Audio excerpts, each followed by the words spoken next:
Magandang gabi po sa inyo lahat. Ako po ang inyong lingkod na si Pastor Joshua Olivares from the Christ-Centered Worship Church dito po sa Winnipeg, Manitoba.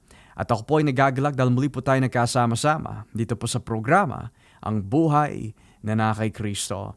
Sa ating pag-aaralan po nitong gabi, babalikan po natin muli ang aklat ng Juan, Kapitulo 6. Pero simulan po natin ating pag-aaral dito po sa versikulo 35 hanggang 36.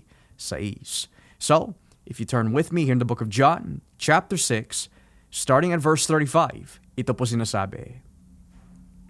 Sinabi ni Jesus sa kanila, "Ako ang tinapay na nagbibigay buhay.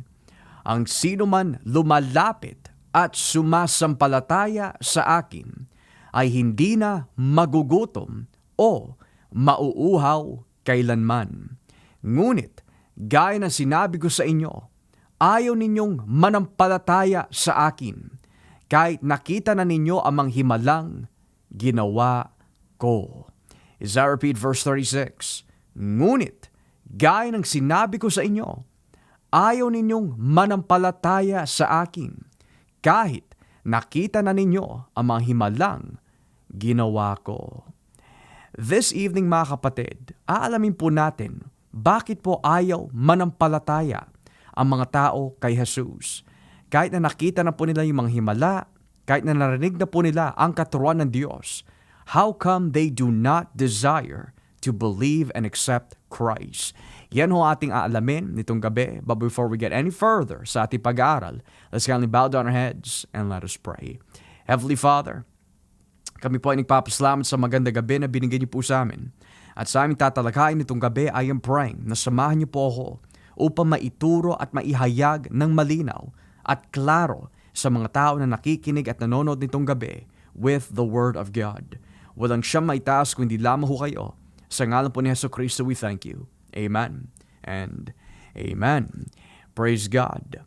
Now, kung babalikan po natin ang Juan 6, verse 36, ito po sinasabi, ngunit, gaya ng sinabi ko sa inyo, ayaw ninyong manampalataya sa akin, kahit nakita na ninyo ang mga himalang ginawa ko.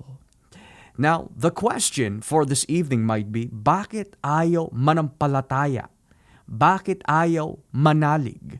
Bakit ayaw sumampalataya ang mga tao kay Jesus? Despite the fact na siya po ay gumawa ng matinding himala nung ipinamahagi po niya ang 5 tinapay at 2 isda and fed 5,000 men, not including the numbers of children and women, which may have been around 20 to 25,000 people altogether. Bakit ayaw sumampalataya ng mga tao is the question. Well, the same thing could be said at mababasa din po natin sa aklat ng Juan 5, talatang 40. Kung ating po bubuksan. Sa Juan 5, simulan po natin ang basa sa 39. Ito ay sinasabi, sinasaliksik nyo ang kasulatan sa pag-aakala na sa pamamagitan nito'y magkakaroon kayo ng buhay na walang hanggan. Ang kasulatan mismo ang nagpapatotoo tungkol sa akin. Pero ayaw ninyong lumapit sa akin upang magkaroon ng buhay na walang hanggan. So, we see in John 6, ayaw po nila manampalataya kay Kristo. We see in John 5 verse 40, ayaw po nila lumapit, ayaw po nila manalig, ayaw po nila sumampalataya kay Jesus. We see the exact same pattern all throughout the gospel of Christ. Ayaw po nila maniwala kay Jesus. Kahit na siya po ay gumawa ng himala, kahit na po siya ang Mesiyas na pinoprophesy ng dumatipan, na kahit na po siya ang nagtuturo at nagpapatotoo patungkol po sa katuruan ng Diyos, ayaw po nila tanggapin si Jesus. And the question might be, is why? Well, this has a lot to do with their nature and their heart. Kung ating po babuksan po dito sa aklat ng Mateo 16, the book of Matthew, chapter 16, starting at verse 1, may mga Pariseo at Saduseo na lumapit kay Jesus para subukin siya. Hiniling nilang magpakita siya ng himala mula sa Diyos bilang patunay na sugo siya ng Diyos. Pero sinabi ni Jesus sa kanila, kapag palubog ang araw at mapula ang langit, sinasabi ninyo, magiging maayos ang panahon bukas. At kapag umaga at kumilimlim ang langit, sinasabi ninyo, uulan ngayon. Alam ninyo ang kahulugan ng mga palatandaang nakikita ninyo sa langit. Pero bakit hindi ninyo alam ang kahulugan ng mga nangyayari ngayon? Kayong henerasyon ng masasama at hindi tapat sa Diyos, humihingi kayo ng himala, pero walang ipapakita sa inyo maliban sa himalang katulad ng nangyari kay Jonas. Pagkatapos, umalis si Jesus. So, kita ho natin dito mga kapatid, the reason why ayaw po nila manalig kay Kristo, ayaw po nila maniwala sa sinasabi ng ating Panginoon. And mentors po nila, hinihingi kay Kristo yung gumawa po siya ng himala upang maniwala po sila. When in reality, they don't want to believe. They don't want to come to Christ. The question is, bakit ganito po sila? And the answer mga kapatid, nabasa po natin kanina sa versikulo 4, sila ay mga henerasyon ng masasama. They have an evil and wicked nature. They have an evil and wicked heart.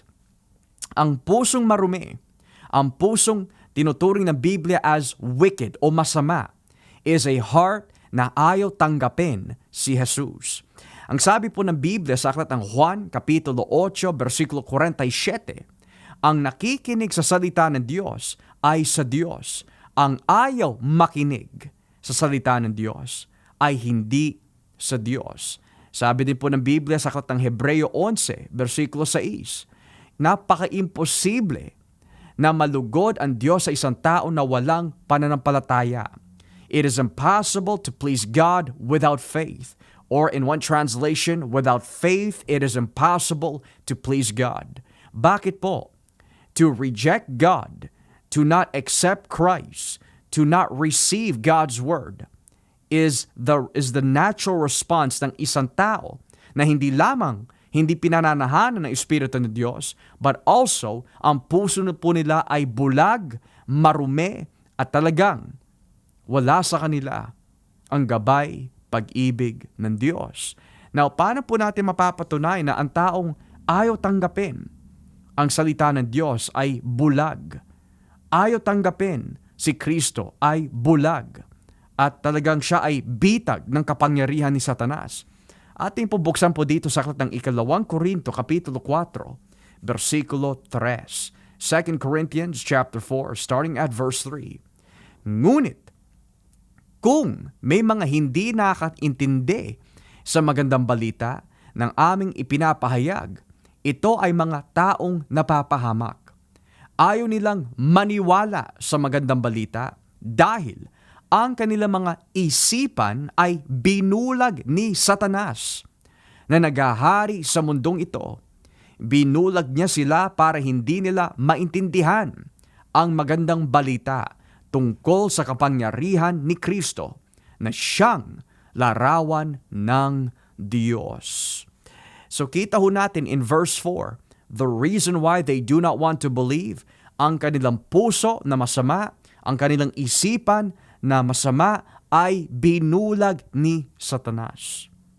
And paano po sila binulag? They were deceived, mga kapatid, in thinking that they do not need Christ. They were deceived in believing na hindi na po nila kailangan ng kaligtasan sa pamamagitan po ni Hesukristo. And for this reason, mapapahamak ang kanilang kaluluwa at espiritu sa kabilang buhay. Kaya naman nasabi po ng Biblia, kahit na ako ay gumawa na ng himala, kahit na mismo ang lumang tipan, kahit mismo si Moises ang nagpapatotoo patungkol sa akin, ayaw nyo pa rin manampalataya sa akin. And the question is, mga kapatid, how about for those who are watching this evening? Ganun din po ba tayo? Ayaw po natin sumampalataya kay Kristo, ayaw natin tanggapin na tayo ay mga makasalanan na tao na nangangailangan na kaligtasan through and by the saving power of Jesus Christ. Sa tingin po ba natin that we do not need a Savior? Sa tingin na po ba natin na sapat na ang ating mabubuting gawa at ating mga reliyon at tradisyon at kinaugalian para tayo ay maligtas? Wala po tayo pinagkaiba sa mga Hudyo 2,000 years ago sa panahon ni Kristo. Ang pananaw po nila, they don't need Christ. They don't need salvation. All they need is their good works. Ang pananaw po ng maraming tao ngayon, hindi ko na kailangan tanggapin pa si Kristo dahil ako ay nagsisimba naman, ako ay ganitong reliyon, ako ay nakisala sa ganitong klaseng reliyon, at sapat na sa akin ang aking mabubuting gawa upang makapasok sa kaharian ng Diyos. That is a form of unbelief. And malinaw nga na tinuturo po ng Biblia, yung mga ganitong klaseng tao na ayaw tanggapin si Kristo, binulag sila ni Satanas. Hanggang ngayon, bulag pa rin ang mga taong ayaw tumanggap kay Kristo. Binulag ang kanilang kaisipan, binulag po ang kanilang puso, rather than accepting Christ. Why? Because their hearts are wicked according to the book of Matthew chapter 16. And one question might be, Pastor, what is going to happen kung patuloy pa rin po sila in their denial of Christ? What's going to happen kung patuloy po sila in their rejection of Christ? What's going to happen kung patuloy po sila kakalabanin nila ang Panginoon till the day that they die? Well, ating po buksan po dito sa aklat ng Hebreo, Kapitulo 10, versikulo 26, Hebrews chapter 10, verse 26. Sapagkat kung sasadyain pa nating magpatuloy sa paggawa ng kasalanan, pagkatapos natin malaman ang katotohanan, wala nang handog na may iaalay pa para mapatawad ang mga kasalanan natin. Tanging ang nakakatakot na paghuhukom at nagliliyab na apoy ang naghihintay sa mga taong kumakalaban sa Diyos. As I repeat verse 27, tanging ang nakakatakot na paghuhukom ang nagliliyab na apoy ang naghihintay sa mga taong kumakalaban sa Diyos. Mga kapatid, this is no different than what Jesus said to the Pharisees nung sinabi po nila na yung gawa daw ni Kristo ay galing po daw sa demonyo. Galing po daw kay Beelzebub, the Lord of the Flies, which was just another way of saying it is from the devil, it is from Satan. Sinabi ni Kristo, this is the blasphemy of the Holy Spirit. At ang blasphemy of the Holy Spirit, mga kapatid, is mismo ang Panginoon na ang nagsabi. Mismo ang Panginoon na ang gumawa ng himala. Mismo narinig nila ang boses at tinig ng ang ating Panginoon at ang kanyang katuruan, but then they still rejected it. In our generation, kahit na tinuturo na po ng hayagan ang salita ng Diyos, ngunit ayaw pa rin po nila tanggapin. That is the blasphemy of the Holy Spirit. Because it is the will of God na maituro po ang Biblia. It is the message of Jesus Christ to why we preach and what we preach. And it's through the power of the Holy Spirit kung bakit hinahayag po namin as clear as we can yung Word of God. At kung ayaw pa rin ng tao tanggapin yung will of God, the very message of Jesus Christ under the inspiration and power of the Holy Spirit, yun po ay blasphemy of the Holy Spirit. And the blasphemy of the Holy Spirit, mga kapatid, is when a sinner constantly rejects the Word of God at ayaw nila pagsisihan ang kanilang mga kasalanan. And when they hear the Word and they still reject the Word, sabi nga po sa Hebreo 10, versikulo 26 hanggang 27, wala na pa maiaalay na ibang handugin para sa ating mga kasalanan. Because if we reject the only atoning sacrifice, which is Jesus Christ, ang matitira lang po sa atin ay isang tanging nakakatakot na nagliliyab na apoy na we could say judgment that is awaiting sa mga taong nag-reject kay Jesucristo. Kaya nitong gabi, for those who are watching, will you be like those, the Jewish people 2,000 years ago? Kahit napaka-convincing na po ng kanyang mga sinasabi, kahit napakalinaw na ng kanyang mga ginagawa, ang kanyang tinuturo, pero ayaw pa rin nila tanggapin, will you also be the same? If you reject Christ, ang sabi ng Biblia, there is a waiting for you, a fiery judgment that will devour the adversary sa kabilang buhay. Pero kung tatanggapin mo si Kristo bilang tinapay na nagbibigay ng buhay, hindi ka magugutom spiritually, hindi ka mauuhaw spiritually, but you will have everlasting life. Kaya sa gabi po na ito, nawa ho meron po tayo natutunan sa ating pag-aaral sa Juan 6:36. At nawa po kayo ay at least sa mga taong wala pang relasyon kay Kristo, I pray na tanggapin mo si Kristo. And I hope na pinagsisihan po ninyo yung mga kasalanan at humingi ka ng tawad sa Diyos at handa kang maglingkod sa Kanya for the days and for the rest of your life.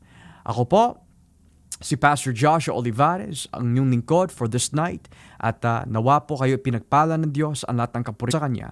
At kung loobin po ng Diyos sa darating po na bukas, ipagpapatuloy po natin our study in John chapter 6. Again, God bless you. At wag na wag po natin kakalimutan na si Jesus ay Diyos.